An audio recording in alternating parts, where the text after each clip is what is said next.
at this time of recording, I just got back from South Africa, where we went, my whole family went, except for Adam, who decided he wanted to stay home. And that meant we took our 2.5-year-old, Lila. And you know how you set things up?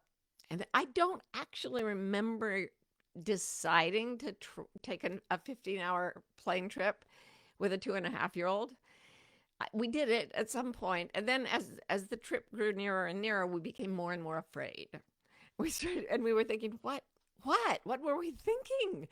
How could we have done this? Well, like, please get us out. But the tickets were paid for, and we were committed. So we all got on that plane, and let me tell you something. I look back at my fears, and I laugh because it was so much worse than I expected. Oh, yeah, we were innocent when we thought it won't be that bad. Oh, it was that bad. She's in a she's in a sporty tantrumy phase. That was one thing. But then took ill just before, well, during our trip back. And yeah, that will be a tale. Check out Ro and me on our Bewildered podcast if you want to hear the entire gruesome story. Just know that my fears about the trip with the toddler were not nearly as big as they should have been. And then I thought, here's the thing. Fear tells you this might happen, this might happen, this might happen. Oh my God, this might happen.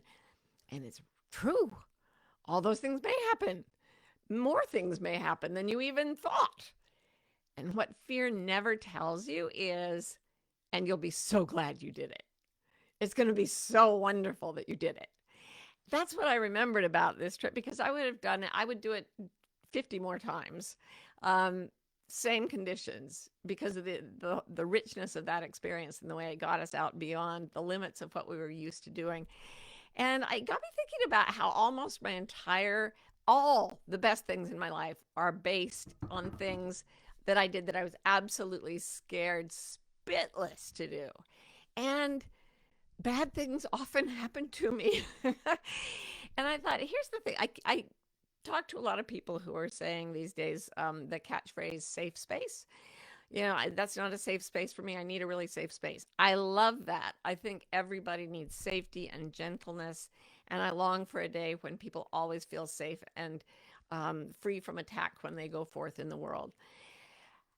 At the same time, if what you're looking for is absolute safety in your circumstances, it's not going to happen, because you're going to die. As long as you're identified with a physical form, as long as you're afraid of anything, as long as you're afraid of loss, change, disease, decrepitude, anything that has to do with the passage of time and the typical pattern of a human life, there is no safe space that will keep you from all of those things. And there's no way you can force yourself to feel safe in an unsafe place. You can't force yourself to feel safe. No one else can make you feel safe, no matter how hard they try. And yeah, because they can be doing everything that they possibly could, and you could still be afraid of stuff. That's your prerogative. So, what do we make of all this? Well, here's the thing. There's an alternative to feeling safe. And ultimately, it's far more rewarding. And it's this. When you don't feel safe, be brave. The alternative to feeling safe is feeling brave. And brave, actually, that was a misnomer. It was a misspeech. We don't feel brave. Safety is something you feel. Brave is something you do. And brave means doing what you would do if you had no fear, if you felt safe. What would I do if I felt safe? So on and on in my life coaching career, I have told people that the only thing I've ever said to anyone boils down to, if you're doing something in your life and you hate it and it's toxic to you and it makes you miserable, maybe do a little less of that. And if you find something that thrills you and fulfills you and makes you happy, maybe do more of that, just a little, like 10 minutes more of what you love and 10 minutes less of what you hate every day, and then increase it. I call it 1 degree turns. Every week, do 10 more minutes and 10 more minutes until all your minutes are spent doing things you love, not things you hate. Pondering safety and the necessity of bravery in a world that is never safe has led me to amend that. And this is why I finally understand why people keep paying me to tell them that, because it's so obvious. Do things that make you feel good and don't do things that make you feel bad. Here's the caveat. Here's the final touch.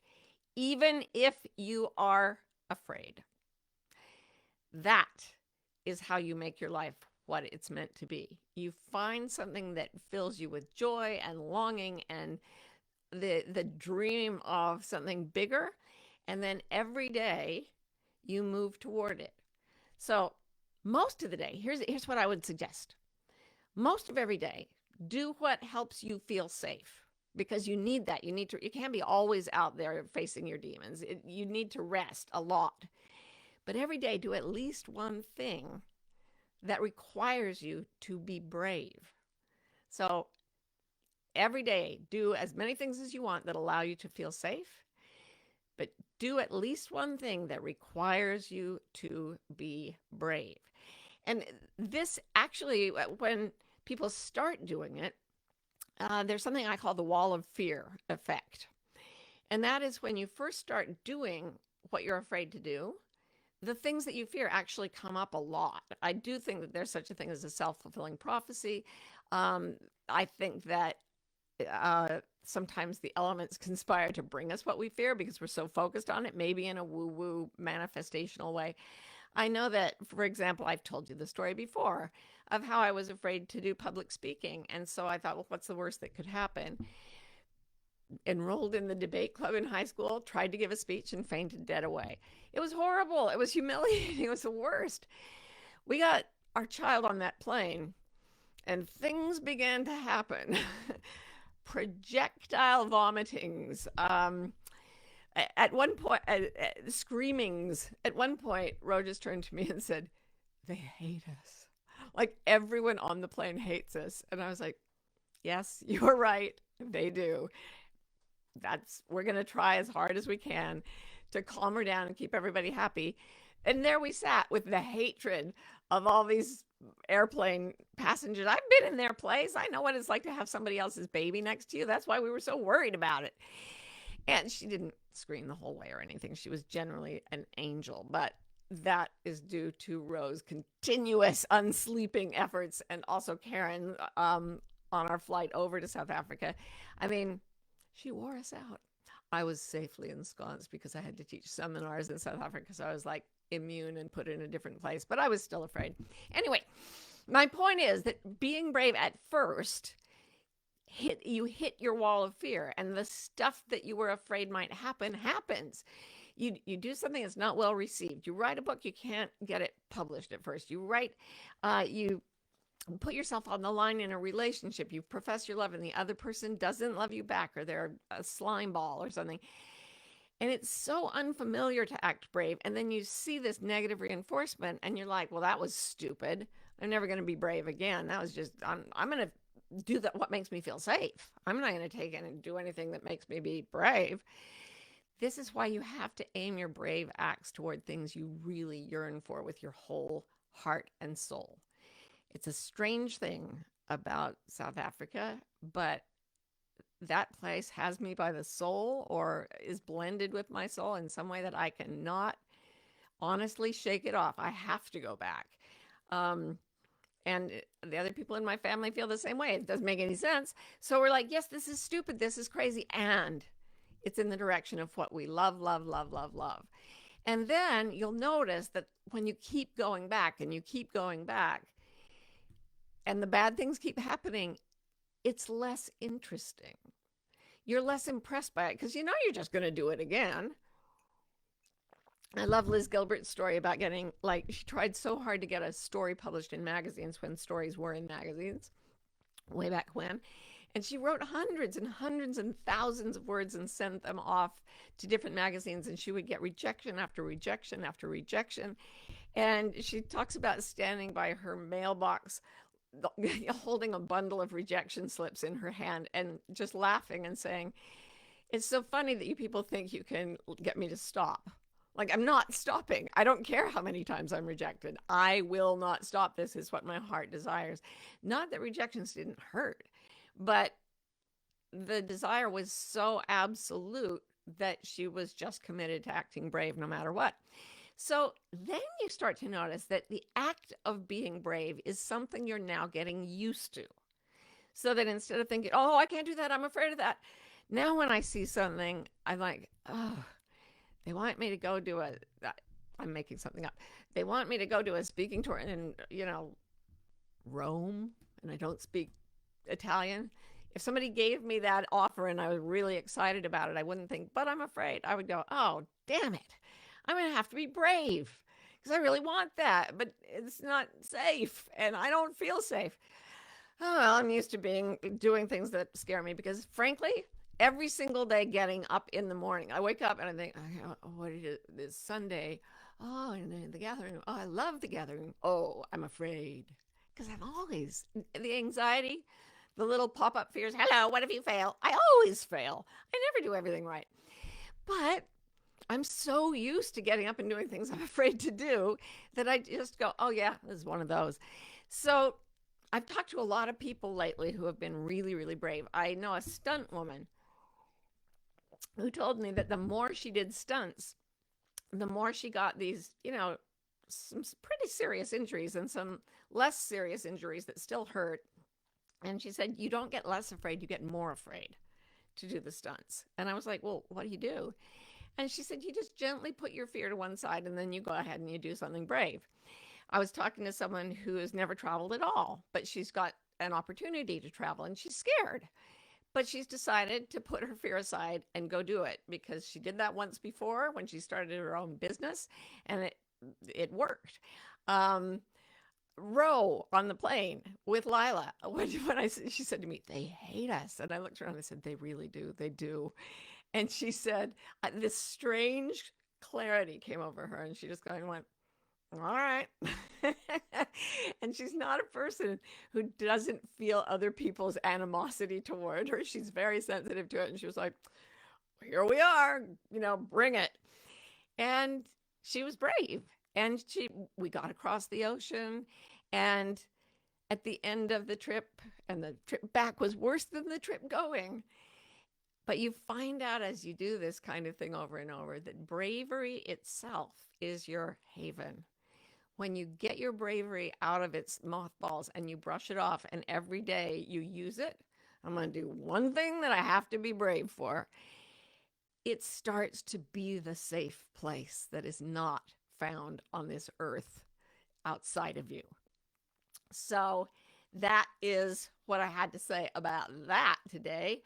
Every day, do a bunch of things that allow you to feel safe, but every day do one thing in the direction of your desires that requires you to be brave, and then you will find yourself building a haven that no one else can give you.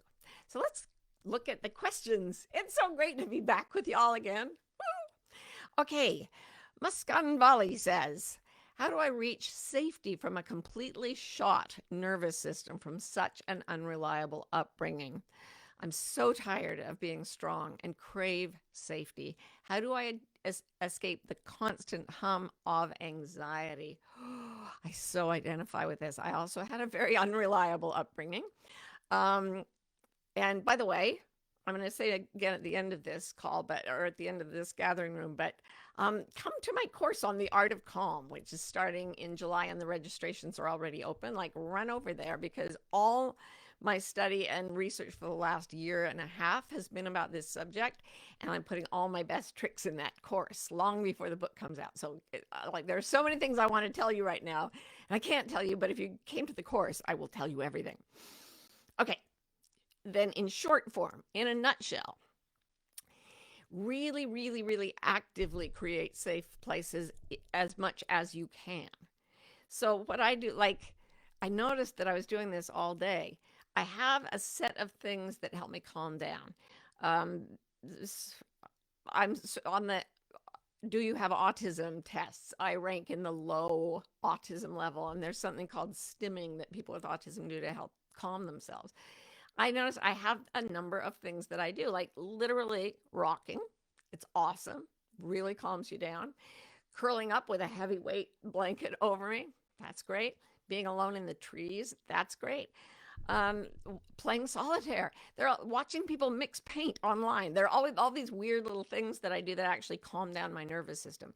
So if you had an unreliable upbringing or you've been through a lot of trauma as an adult, what you have is a hypersensitive amygdala in your brain that just is always firing off fear messages and then alerting your whole system and going into fight or flight. And then you're like wired and crazy. And then you crash because you can't sustain that. And then you are like limp and can't help yourself. And all of this just makes your anxiety go up and up and up and up. So notice that spiral going up. Stop. Do something that stimulates your senses in a way that calms you down. Oh, I was just reading, or Rose just telling me about another study that says that Tetris, the game Tetris, is really calming to people's nervous systems after they've experienced a trauma. So, playing video games, solitaire, as I said, is a really big one for me. And as I was getting this gathering room together, I noticed that I would work on it for about 10 minutes and then play a game of solitaire. And then I'd work for 10 minutes and then play a game of solitaire. And I would just, that little edge of anxiety would come up. I'd immediately drop down into a game of solitaire where I feel safe. In my little solitaire app, I feel really safe. So add a lot of things that make you feel safe to your life. And then when it's time to be brave, say, I'm going to put the safe spaces aside and I'm going to be brave inside this contained experience in like 15-hour flight or whatever it is you have. And then I'm going to go back to doing things that help me feel safe. So many things that help you feel safe every day. One or two things that make you require courage every day. Natalia says, how would you deal with health anxiety? I feel I am surrounded by terrible news of illness everywhere. I'm pretty healthy, but I'm terrified of falling ill. If you haven't read Anita Moorjani's book, Dying to Be Me, she was really terrified of cancer. And then she got cancer, and then she basically died of cancer, had a near-death experience, and she saw the nature of her own real being, which was this magnificent consciousness that filled the universe. And then she was told, you need to go back into your body and you'll be fine. And she did. And in 9 days, she went from being completely riddled with cancer to being cancer-free. And the reason I'm telling you all this is that it's not to say that if you got cancer, it's your fault, or that you can get yourself out of cancer if you have it. But just that what she learned was the nature of her true being, and it allowed her to let go of the fear of her body dying, even the fear of the pain of illness. So this is why I meditate. This is why I have a very strong spiritual side, because that goes beyond the health or sickness of the body. That can be sustained. Bravery, that haven of bravery, can be sustained within the context of an illness. This is another thing we'll talk about in the course. The Art of Calm, go register. So we're all like, my body is slowly degrading toward death. All of us are headed that direction. So if you can get into the space of bravery, it doesn't mind the fact that hard things will happen. Fear, anxiety, they're terrified of the bad things that can happen. Bravery knows the bad thing that can happen and says, it's worth it for the things I really love. And I think as if we really are spiritual beings having a human experience, it was bravery that brought us here in the first place. Like, you look at our life course, that's not going to turn out well. That never, ever turns out the way people want it to. But you know what? It's going to be so worth it. It's worth the trip. Even though the things we're scared of, especially death, are all going to happen, something in our souls said, sign me up. Because the jewels that you get from the experience are so worth the pain that you go through when stuff goes wrong, and it always will. I believe that the jewels always outweigh the jewels that are to be found in doing something we love are always far, far more valuable than the things that go wrong are negative. Does that make sense? The value exceeds the expense greatly. Okay, Jessica says, will you tell us your favorite animal encounter from this trip, Martha? I think it was when um, the very first day we were there, we said we went out into the bush, and our tracker said, "Who do you want? Who does Lila want to see?" So we've been bringing prepping her with little plastic animals, pictures, all these things. A giraffe. She has a little plastic giraffe. That doesn't tell you what a giraffe looks like when it's not in a cage and it's just standing in a field. They are massive. They're like oil derricks. And we see this giraffe. So we go right to this journey of giraffes. That's what you call a group of giraffes. And they're standing there, these inconceivably huge animals. And Lila wanted to get out of the car. And the tracker was like, yes, giraffes will not hurt her. So we put her down and she just took off after the giraffe, like running. We have a little video and Karen's going, don't run. And Lila screams back, I'm running. Like, I don't know if she was just reassuring us or if she was defying us, but she ran toward this giraffe and she and the giraffe looked at each other and the giraffe's like, I feel nervous. That is a tiny, weird human, and moved away. But to see those two creatures coming together, this 2-year-old girl and this massive giraffe, and she was in pure joy, and I can't help but believe the giraffe felt a little of that because it just, the whole experience just glowed.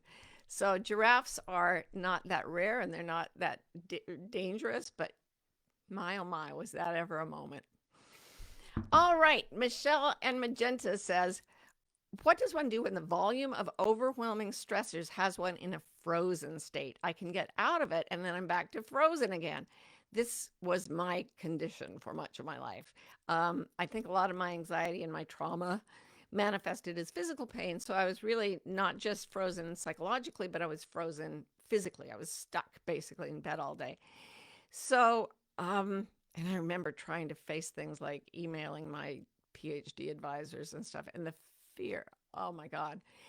So what you do is like you hack a little space in the ice with an ice pick and you get a very small thing that requires you to be brave. And then you hack, it's like ice fishing. You hack a little tiny hole in the ice of your fear and you drop a little line down. I would email my advisor, I will get you a copy of my second chapter of my dissertation by next Thursday. And then I would press send and then I would just lie there. So panicked. Like I allowed my, what I call the anxiety spiral, which I'll tell you all about in the course. But the brain can spiral into an anxiety that just gets worse and worse and worse. And mine had reached very high volume at that point. But I could just hack a little space in it and do one small thing, and just inch by grueling inch, I moved myself forward. And every time I did that, remember, it was building the skill of being brave. Not even the skill. It was making me familiar with the process of being brave, which is honest to God, like taking out the garbage. I used to have a sign over my computer that said, just clean the toilet, because every time I would sit down at my computer to do my dissertation, to write the book that I was working on then, expecting Adam, the fear would absolutely freeze me up. And I would think, I can't be smart enough to get a PhD from Harvard. I can't be gifted enough to write a book anyone would want to read. And then I would think, no, this is just a job. It's just put words on the page. I would never go in to clean the toilet and think, oh, but what if I don't do it well enough? What if it's not, if it's just my own toilet, right? Like, what if I don't use the brush correctly? I just clean the damn toilet and it's not fun, but the toilet is clean and that's what you got. So I would look at it, I would be terrified, and I'd think, no, just do it like a task. Be brave the way you clean the toilet. Just do it. Little by little, it all happened. And I got the capacity to be brave expands from those little bits to being bigger and bigger and bigger and bigger. I talked in a different gathering room about the zones of expansion and contraction in our lives. And this practice of being brave, It's really the way to make your safe zone go bigger and bigger and bigger until you feel safe in larger and larger areas of the human activity and the physical world, too. Um, Anne says, would you recommend learning healthy coping skills to help if the brave act brings up feelings of shame? Oh, my goodness, yes. There's a great quote by Audre Lorde, the feminist, the wonderful. She was a feminist. She was an anti-racist. She was just an all-around Jesus, an all-around genius. Freud to the floor, Dr. Freud. Um, she wrote, and I quote, I have no creative use for guilt, yours or my own. Now, that was given to me by my DEI coach, who also said, I have no use for your shame either. Guilt and shame don't spawn creative acts. So just don't use them. And I was like, really? I have permission to just put them down? And that really, really happened on this ridiculous plane where people were just, asking to be moved, looking daggers at us. Can you control your child? No, we couldn't. She had a gastric bug. Um, and when Rose was saying they hate us, we could have gone into shame. And I just looked at her and I whispered, I have no creative use for guilt. Yours are my own. And she was like, right. And then it's a decision you can actually make. You can actually make a decision. If somebody tells you your shame is actively harming me, please stop it. Guess what? You can stop it. So think like that. Think, okay, I'm ashamed of something. What if my shame is actively harming someone? Just play with that as a hypothesis. Could I just shut it down and go on to be helpful? I bet you can. I think you can. It was a shock to me to learn that I could, but so it seems to be. I've had so much less guilt and shame since my coach told me that. So I think this is a thing that can be done. Sally says, do we need anxiety? And my answer is we need fear, but we do not need anxiety. And that's maybe, I'm parsing words a little bit, but fear is the healthy sense that says there is a lion, and I really learned why toddlers love to hide, because when there are lions around, the toddler that loves to hide is going to do better. So we need fear to say there's a lion there, there's a child there, take action. Important. But Gavin de Becker, my favorite authority on fear, talks about it being a clear guide to constructive action. So anxiety has no action implication. It's just like, ah! Fear is like, go there, get that done. And that we need. That is a treasure, but it doesn't torment us. Anxiety torments, and it has no action implication, and it is built on a spin in the brain that I will tell you all about in my Art of Calm course. It's really interesting to know some of the machinery behind anxiety versus fear. And so, no, we don't need anxiety, not in my view. Fear is useful, anxiety not. Steph says, are there practical strategies to help you sit with the fear and do things if you're afraid, to be brave? Yes, yes, yes. They will be in the Art of Calm. There's so many practical strategies to help you sit with the fear. Gosh, I'm right at the end of the episode here, so I can't really give you a bunch of strategies immediately, but I can say very quickly that if you become present in your body and just say, here I am, I'm sitting in a chair, nobody's attacking me right now, I'm going to sit here for just 5 minutes and not feel endangered. I'm going to take the next 5 minutes and just hunker in my chair, do a little rocking, do a little stimming, feel better for 5 minutes. Just be present in the body that God has given you in the moment that exists right now, and anxiety tends to go away. Presence destroys anxiety. Yes. Tess says, what can we do to help ourselves get started with brave acts? I sometimes feel I could choose comfort over bravery forever. Well, that's a wonderful observation, but the thing is, you can't. We can't. If you choose comfort over bravery, fear comes to get you. Your life gets smaller and smaller, and your fears get bigger and bigger. And without being willing to be brave, that circle just closes in on you. So find out what you long for, find out what you love, like you yearn for in your soul. Find a step toward it and be a little bit brave every day until you get past that wall of fear and you start to go, oh, now being brave, I'm kind of used to it. It sucks. It will always suck. But you get used to it, and then it starts to grow your life. And then it starts to make magic. And then it starts to bring experiences that you wouldn't trade for everything in any of the multiverses. And that was my experience of having this little possum with us in South Africa. Such beauty, such joy. It happens, it's there for all of us.